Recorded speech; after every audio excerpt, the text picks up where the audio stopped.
What's happening, everybody? Jeff Lightsy Jr. here with the Ball Sports Network. Thank you guys for the continued support. Continue to hit the like, share, subscribe, and the notification bell to upload videos every single day.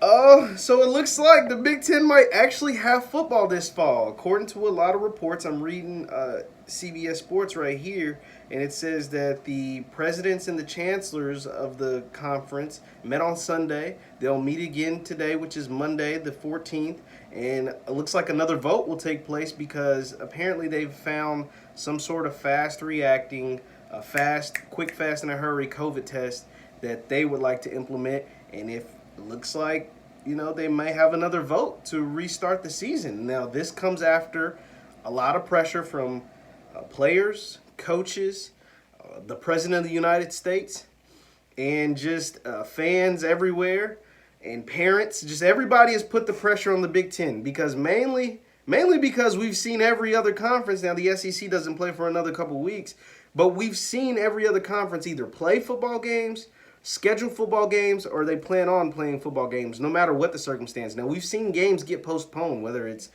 BYU games gets postponed or Virginia Tech games are getting postponed because of COVID-related reasons, but teams are playing. My alma mater, Western Kentucky University, played the University of Louisville this weekend, and they're going to play again this Saturday. And then teams in the ACC like Louisville and Clemson have played games, and everywhere everybody's playing football, especially except the Pac-12, which they don't look like there's no chance in hell they're gonna play. But the Big Ten, it seems like they're getting cold feet and they want to actually play football this fall. And the reason why is the pressure, I think, put on by the President of the United States. Mr. Donald Trump said he talked to Kevin Warren, the Big Ten commissioner, and he basically put the pressure on Kevin Warren. I think that matters. People that think the President of the United States don't have no power in this, they're wrong.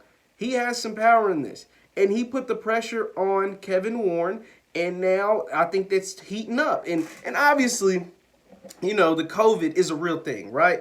But these are young, fast, strong athletes. Their chances of them dying from COVID are slim to none. Let's be honest.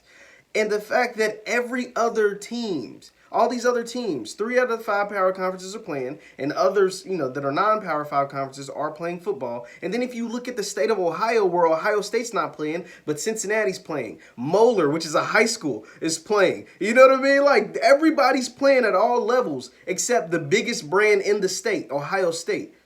That's just silly to me. That's silly to me. So Michigan, Ohio State, Penn State fans, you guys might actually get some football this fall. Now, Ryan Day wrote a letter last week basically, crying out for the commissioner of the Big Ten and for the chancellors and for the presidents to change their mind and allow football to play this fall because he has his best team he's had in the last decade to win a championship. It's the best team they have, even though they won it, about 6 years ago. This is a better team than that team. Like, this team, it has the best quarterback, Ohio State, in the history of their school, and they think they have the best chance to win a championship in the last decade or half a decade. So, yes, they want to play football, but I think the influence of Donald Trump mattered in this case.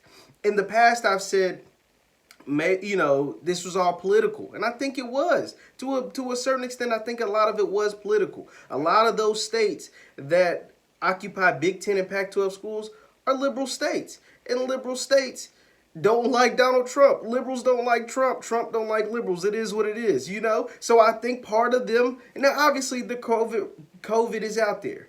But you mean to tell me the doctors on the West Coast are different than the doctors in the South?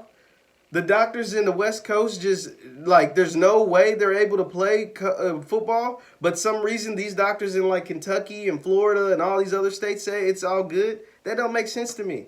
And since they've started playing football, there's been no COVID outbreaks due to football games. There has yet to be one to come out. So it looks like the doctors here over in the South were right. And the Big Ten is peeping game.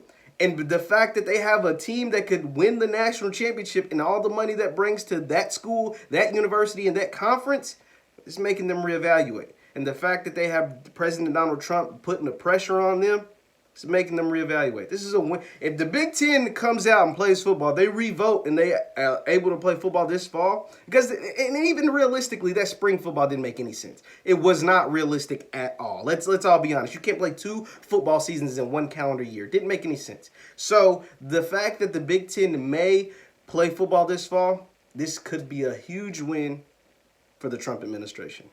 Whether you like it or not, it could be a huge win for the Trump administration. If the Big Ten Conference decides to play football in the fall of 2020, this would be a huge win for the Trump administration right before the November 3rd election. You let me know your thoughts in the comments down below. Once again, my name is Jeff Lightsy Jr. with the Ball Sports Network. Thank you guys for the continued support. Continue to hit the like, share, subscribe, and the notification bell, and I'll see you next time.